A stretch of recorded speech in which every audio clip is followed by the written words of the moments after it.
Welcome to Books for the Back Porch. I'm Matt, and this is where I'm going to be doing my reading journey every week, where I'll be talking about what I've read for the week, what I'm hoping to read for that week, talk about some authors, do some fun stuff like that. And I'm mostly going to be talking mysteries, thrillers, crime, fiction, oral noir, maybe even some of that dreaded literary fiction, but really whatever I feel like reading that week, whatever strikes me that time. I'm a pretty big mood reader, so, we'll see what it comes. You'll probably find that I will put books on deck and in the hole for what I'm hoping to read soon and take months to get to them, because by the time I finish the current book I'm on, I've already got another book that I want to read when I finish that one.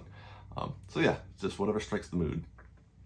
I've always been a mood reader ever since I was a kid. Tried the TBR stuff. It doesn't work for me. When I was younger, I would read a lot of mysteries. I would read a lot of memoirs. I did a lot of band biographies as a teenager. I would just eat up anything. It didn't matter what the band was. I had a true crime phase, and then, life kind of caught up to me. It wasn't until 2018 that I was at a bookstore. I picked up a copy of Paul Tremblay's Cabin at the End of the World. Thought it sounded pretty interesting, and I read that in about 2 days, and I was hooked again. I was back in it. I spent a lot of the 2020s early on reading a lot of horror, and that slowly kind of transitioned into going back into that crime fiction that I read a lot when I was younger. I don't really know if the aversion to horror or what switched it. Was it, there's just enough horror going on in the world around me now, around all of us, that I don't need this horror anymore. So yeah, that's kind of where I've been. And the first book I want to talk today about is going to be Walter Mosley's Devil in a Blue Dress. It was originally published in 1990. It's the first Easy Rawlins mystery, as well as being Walter Mosley's first novel. I don't want to give up too much about what I'm going to say down the road, but I got to imagine many authors out there would kill to have their first novel be as great as Walter Mosley's first published work is. So let's tackle it and see what it's about. The first sentence sets the tone magnificently for this book. The first sentence is, "I was surprised to see a white man walk into Joppy's bar." That's it. 12 simple words that masterfully paint where this book is going to be going and what it's going to be about. And you got to get used to that, because Mosley's first novel, his use of language is already finely tuned. So let's unpack this first sentence. By mentioning the color of the man walking into the bar, we know that race is going to be a big part of this story. And the surprise that the main character has of seeing him in it also shows that there's a pretty big divide between white people and black people in the story. And if they're not spending a lot of time together, there's gotta be a pretty big reason as to why the white man's walking into this black bar. It's also making you wonder why the main character's there. We don't know who it is yet. It is easy, but we're not sure why he's there. But we do know a few things from what we've read before, what we've seen before. We know nothing good comes from hanging around in a bar, and nobody's in a bar for a good reason. So we have all of those things kicking around in our head just off of that first sentence. And from there, the story's off. We quickly find out that Easy's there because he got fired from his job. He was working at a local plant, working on airplanes. He's fired because he doesn't want to do any overtime. And he's presumably drinking his troubles away as he's trying to figure out how he's going to afford his next mortgage payment. This mortgage payment is huge for Easy. He is a black homeowner in 1948. That's a very rare thing for him. It's a very rare thing for the people he's around. And that home is his salvation. And he wants to hold on to that and make sure that he can keep this for his entire life.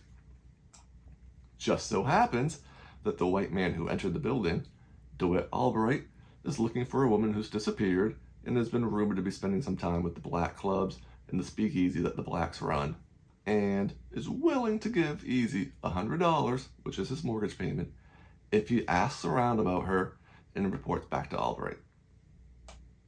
So, of course, nothing is ever that easy.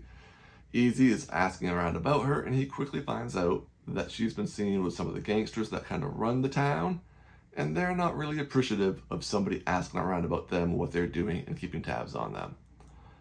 Bodies start to pile up, and very quickly, Easy is on the run from the police, the gangsters, and the people that are paying him to ask questions about her. And the book is magnificent. It's fast paced.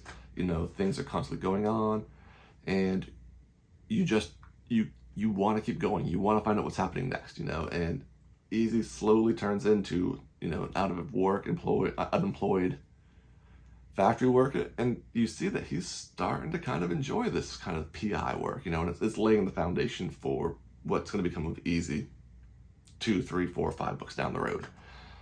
I won't lie, the pacing and plotting at times isn't great. There's moments it feels rushed, and the ending feels like you're in a backseat of a car, somebody throws a brick on the gas pedal and dives out, and you're along for the ride.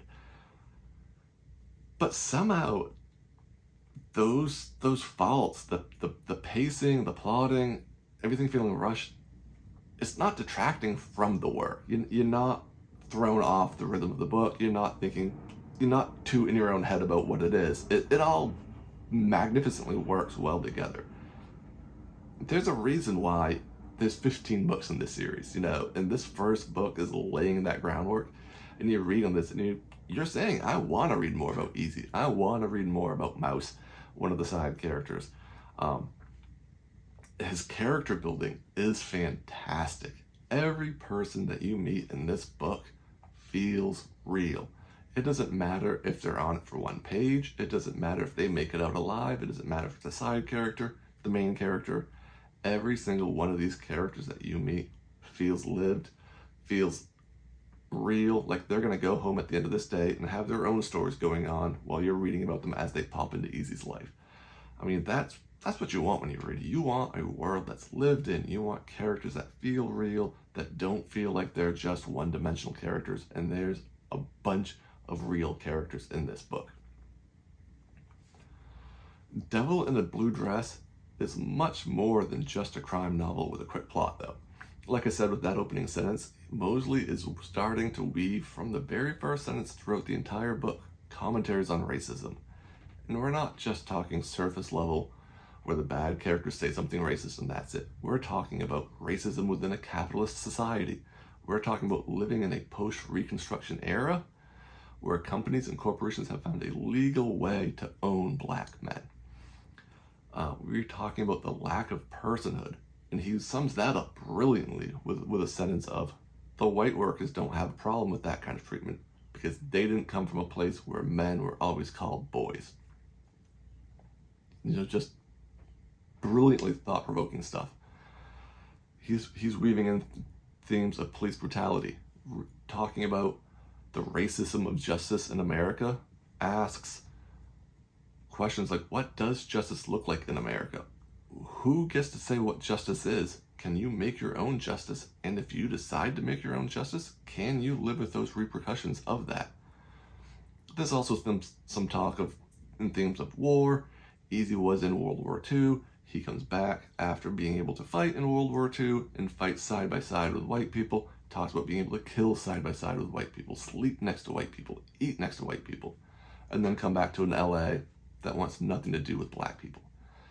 Mosley is weaving all of this in through the story, and it's not heavy-handed. It's not detracting from anything. It just is. It's what it was like in 1948. Mosley based a lot of this off of his father's life and the world that his father had to live in, and then eventually he starts basing Easy off of the world that he had to live in when Mosley was growing up in the 60s, and the story eventually takes place in the 60s later on down the road. The book is magnificent.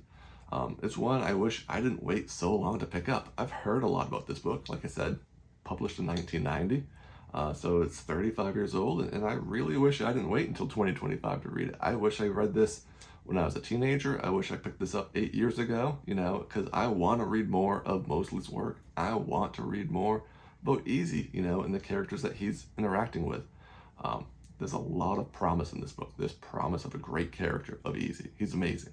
This promise of more real world characters that you get to live in, this promise of more social commentary that he's going to provide, and this promise of just being able to watch Mosley grow as a writer, and being able to pick up those stories and read more of them, and to see his talent, which is already amazing from the get-go, just get better and better. All right.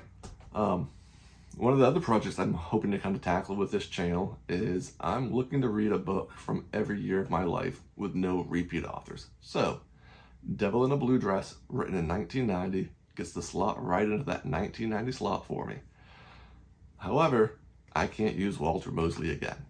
So any other Walter Mosley book that I read, I don't get to tick off a year for one of those books. It's just extra. That doesn't mean I'm not going to read more. I've already said that I want to read more Mosley. I certainly will. I'm just looking to have, at this point, 41 different authors for the 41 years that I've been alive. So if you have any suggestions for what I should read, authors I should read, books that I should read, drop them in the comments, and I will add them to the spreadsheet that I've got, and then I'll just start working my way through them one by one. All right, what do I have on the deck? On deck, I've got Ivy Pachoda's Sing Her Down, which is supposed to be a chilling, they're saying like kind of a neo-Western thriller story about two women who are let go from prison, and then the world that they find themselves in. So I'm looking forward to that. In the whole, I've got Eli Craner's Ozark Dogs. Eli is somebody that I read back his first novel, Don't Know Tough, when that first came out. I loved it. I don't know why it's taken me so long to get back to him, but I'm really looking forward to that. So that's what I got going on for this week, and I'll catch you guys next week.